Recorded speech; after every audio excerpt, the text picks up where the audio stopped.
একবার বরিশাল্লা মানে বরিশালের লঞ্চে তো ডাকাইত পড়ছে, বিরাট ডাকাতি।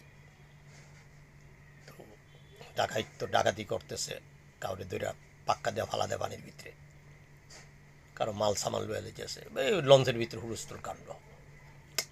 এখন কেবিনের ভিতরে আয়া ডাকাতি করতে করতে কেবিনে আইসে, আয়া দেখে যায়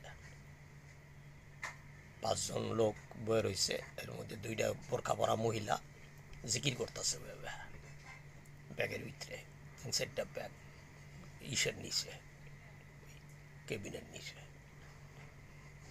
তো ডাকাইতে